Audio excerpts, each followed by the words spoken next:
পুনৰ ভোটগ্ৰহণ যোনটো হৈ আছে খুব পিচফুলি হৈ আছে, শান্তি শৃংখলা মেইনটেইন কৰি পেলাই স্থানীয় বাসিন্দা লগতে আমাৰ গোটেইখিনি মানুহৰ পুৰা সহযোগিতা আছে আৰু খুব সুন্দৰকে ভোটগ্ৰহণটো হৈ আছে। কিমান নং? 47 নম্বৰ গুটুং LP স্কুল ভোটগ্ৰহণ কেন্দ্ৰটোৰ নাম। আৰু সেই আৰু ইয়াতে 583 ভোটাৰ্ছ আছে। তাৰে ভিতৰত প্ৰথম এতিয়ালৈকে আমাৰ 25% আবাভ হৈ গৈছে।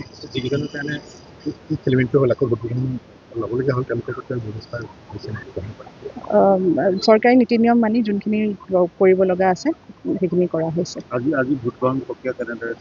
খুব সুন্দৰভাৱে চলি আছে, একদম শান্তি শৃংখলা মেইনটেইন কৰি পেলাই মানুহখিনি আহিছে আৰু ৰিনিউড ফূৰ্তিত আহিছে মানুহখিনিয়ে আৰু ফূৰ্তি কৰি পেলাই গৈছে। এতিয়ালৈকে আমি around 25% মানে আমি হৈ গৈছে এতিয়া আপোনাৰ 10:30 বজালৈকে।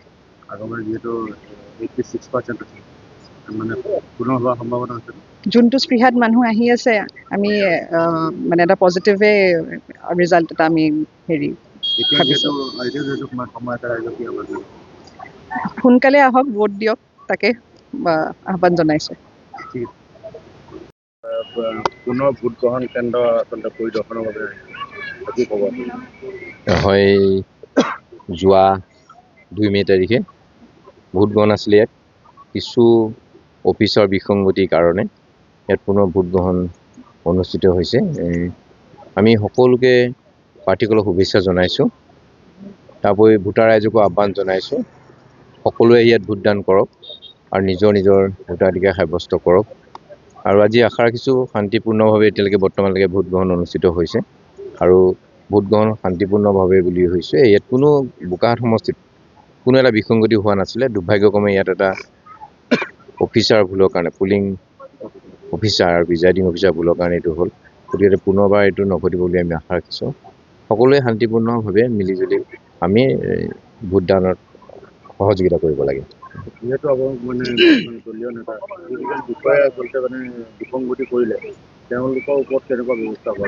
মই ভাবোঁ এইটো অনুসন্ধান হ'বলৈ এনকুৱাৰী হ'ব লাগে আৰু বিহিত ব্যৱস্থা গ্ৰহণ কৰিব লাগে। যিহেতু তেখেতসকলক এইটো ট্ৰেইনিং দিয়া হয় আৰু মই নিজে ব্যক্তিগতভাৱে গম পাইছোঁ তেখেতসকল বহুত পুৰণা বিষয়া এইবিলাকত জড়িত। আগতে এইটো ইণ্টেনশ্যনেলি হ'ল নে কি হ'ল, একচুৱেলি কাৰ ভুলৰ কাৰণে হ'ল, এটা এনকুৱাৰী হ'ব লাগে। এনকুৱাৰী হৈ তেখেতসকলৰ বিহিত ব্যৱস্থা গ্ৰহণ কৰিব লাগে। এইটোৱে প্ৰথম ঘটনা। এইটো দুৰ্ভাগ্যজনক, অতিকৈ দুৰ্ভাগ্যজনক। এইটো প্ৰথম ঘটনা, ব্যৱস্থা গ্ৰহণ কৰিব লাগে। বিষয়াবিলাকে ট্ৰেইনিঙৰ সময়ত গুৰুত্ব নিদিয়াৰ কাৰণে ট্ৰেইনিঙৰ সময়ত নিজে গুৰুত্ব নিদিয়ে আৰু ইয়াতো গুৰুত্ব দিয়া নাই আৰু চিৰিয়াছলি লোৱা নাই মেটাৰটো। তেখেতসকলে ট্ৰেইনিং ভালকৈ দিছিল নিদিছে, ট্ৰেইনিঙত কাৰোবাৰ লগত মিলি যদি ট্ৰেইনিঙলৈ নহাকৈও আছিল নে, কেনেকৈ জানিব? এইটো ৰাজশাস্তি হৈছে, তাৰ বাবে আচলতে দুখিত আমি। এইটো হ'ব নালাগিছিলে। সেইকাৰণে পুনৰবাৰ আহক, অকণমান কষ্ট কৰক, সকলোৱে তেখেতসকলৰ গণতান্ত্ৰিক অধিকাৰটো সাব্যস্ত কৰক। আজি আকৌ দ্বিতীয়বাৰ ভোট দিবলগীয়া হৈছে, কি ক'ব? ভাল লাগিছে। এটা ইলেকশ্যনত আমি 3 দিনৰ ডিফাৰেঞ্চত মানে দুবাৰকৈ ভোট দিব পাৰিছোঁ আৰু আজি বেছি ভাল লাগিছে। জিলা প্ৰশাসনৰ সকলো উচ্চপদস্থ বিষয়াসকল আহিছে। আমাক আমি কোঅপাৰেশ্যন কৰিছোঁ তেওঁলোকৰ লগত, তেওঁলোকেও আমাক খুব ভাল ব্যৱহাৰ কৰিছে। আৰু আজি যিখিনি প্ৰিজাইডিং পুলিং আহিছে তেওঁলোকৰ আচৰণখিনি খুব ভাল। আমি ৰাইজেও তেওঁলোকক সহযোগিতা দিছোঁ। ৰাইজৰ কিন্তু হাৰাশাস্তি হৈছে। এইটো আমি তেওঁক যি ভুল কৰিলে পুলিং বিষয়াগৰাকীয়ে তেওঁ উচিত শাস্তি পোৱাটো কামনা কৰোঁ। 583টা গুটুং প্ৰাথমিক বিদ্যালয় স্বতঃস্ফূৰ্তভাৱে আহিছে। আশা মিত্ৰ দলৰ সপক্ষতে 70% ভোট পৰিছে।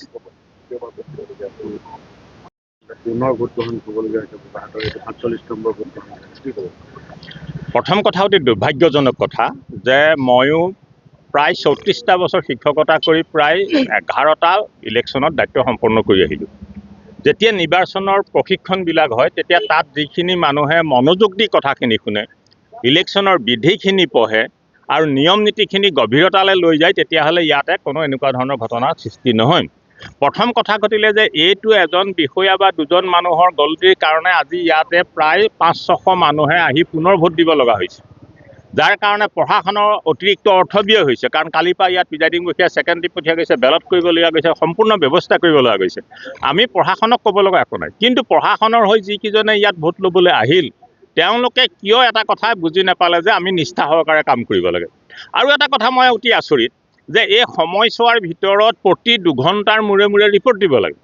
ৰিপৰ্ট দিবলৈ যাওঁতে ইছ্যু কৰা বেলট কিমান, কাউণ্টাৰ ফাইল কিমান, তাৰ ওপৰত সংখ্যাটো লৈ পেলাই কিমান ভোট পোল হ'ল, কিমান বেলট ইছ্যু কৰিলোঁ তেতিয়ালৈকে সতে পুৰুষ কিমান মহিলা কিমান এই কথাটো গৈ থাকে। এতিয়া তেখেতসকলে 2 ঘণ্টাৰ মূৰে ৰিপৰ্ট দিয়া সময়ছোৱাত কি কাউণ্টাৰ ফাইলৰ ওপৰত গন্তি কৰি ৰিপৰ্ট দি আছিল। আৰু এটা কথা মোৰ মনত প্ৰশ্ন আহিছে যে এই সময়ছোৱাৰ ভিতৰত ইয়াৰ ছেক্টৰ অফিচাৰ, ইয়াত থকা অবজাৰ্ভাৰ বা ছিকিউৰিটি অবজাৰ্ভাৰ অনেক ধৰণৰ মানুহ এই সময়ত ভোটিং কেন্দ্ৰটো পৰিদৰ্শন কৰে যে ইয়াত ভোটটো ঠিকেই চলি আছেনে, হিচাপ ঠিকেই চলি আছেনে। প্ৰত্যেকজন বিষয়াৰ অবজাৰ্ভাৰৰ পৰা ধৰি ছেক্টৰ অফিচাৰৰ পৰা ধৰি সকলোৱে সকলো কথাৰ ওপৰত নজৰ দি যাব লাগে, এইটো তেওঁলোকৰ দায়িত্ব। গতিকে প্ৰথম অৱস্থাত ধৰিলোঁ 10টা মানুহে ভোট দিয়াত যেনিবা ধৰা নপৰিল, 2 ঘণ্টাৰ ভিতৰত ভোট দিয়াৰ পিছতো এই কথাটো ধৰা পৰিব লাগিছিল। গতিকে যিকেইজন ঘটনাটো ঘটি গ'ল, এতিয়া আমি ৰাইজক মই কালিয়ে আহ্বান জনাইছোঁ যে সকলো ৰাইজে ভোট দিয়ক। কিন্তু প্ৰথম কথা ঘটিলে যে যিকেইজন বিষয়াৰ এই গাফিলাতি, ইচ্ছাকৃত বা অনিচ্ছাকৃত, ইয়াত নাজানে বুলি কোৱা কথা নহয়। কাৰণ তাতে আমি যিটো গম পাইছোঁ কোনো এজন বিষয়াই নতুন প্ৰথম এইবাৰৰ কাৰণে ভোট লোৱা মানুহ নহয়। তেওঁলোকৰ চাকৰি কাৰ্যকাল কমচে কম এতিয়া 25 বছৰৰ ওপৰত। যোৱা 25টা বছৰত তেখেতসকলে নাই বুলিও 5টা ইলেকশ্যন হয়তো পৰিচালনা কৰি আহিছিল। গতিকে এই সময়ছোৱাত তেওঁলোকে নতুন মানুহ যেতিয়া নহয়, তেওঁবিলাকে দায়িত্ব সহকাৰে কাম কৰিছে, গতিকে কথাটোত তেওঁবিলাকে চিৰিয়াছ নহ'ল। এতিয়া আমি তেওঁলোকক এইটো নকওঁ যে তেওঁলোকৰ চাকৰি খাই দিয়ক, কিন্তু এইটো কথা ক'ম যে এটা অনুশাসনমূলক ব্যৱস্থা লওক যিটোত আগলৈকে মানুহে এনে এটা কাম কৰাৰ পৰা বিৰত থাকে। তেওঁবিলাকক দিয়া ব্যৱস্থাৰ ওপৰত ব্যৱস্থা লওক। কাৰণ নিৰ্বাচনীত সামান্যতম অৱহেলা কৰা মানুহক আগত চাকৰিৰ পৰা আমি ছাছপেণ্ড কৰি দিয়া পাইছোঁ আৰু কুইক একশ্যন হোৱা পাইছোঁ। গতিকে আমি আহ্বান জনাম যে প্ৰশাসনে এই কথাটোৰ কাৰণে সতৰ্ক হওক। আৰু মিডিয়াৰ যোগেদি আমি গোটেই অসমৰ মানুহক এটা কথা কৈছোঁ, আমি ক্ষমা সহকাৰে কৈছোঁ যে বোকাখাতত ইমান ধুনীয়া নিৰ্বাচন হৈছে। আমি ইয়াতে চৰকাৰী পক্ষ, বিৰোধী পক্ষ সকলোৱে মিলি জুলি একেলগে থিয় দি আমি ইলেকশ্যন কৰিছোঁ। কণ্টেষ্ট হৈছে, আমাৰ মাজত কোনে ভোট পাম সকলোৰ মাজত প্ৰতিযোগিতা হৈছে, কিন্তু শান্তিপূৰ্ণ এনেকুৱা এটা পৰিৱেশ বোকাখাতত আমি দেখিছোঁ যে আমাৰ ভিতৰত কোনো বিতংকতামূলক কথা নাই। এনে অৱস্থাত এই 2জন মানুহৰ অৱহেলাৰ কাৰণে বোকাখাতৰ নামটো আজি ৰিভোটত সংগ্ৰহ কৰিবলগীয়া হ'ল।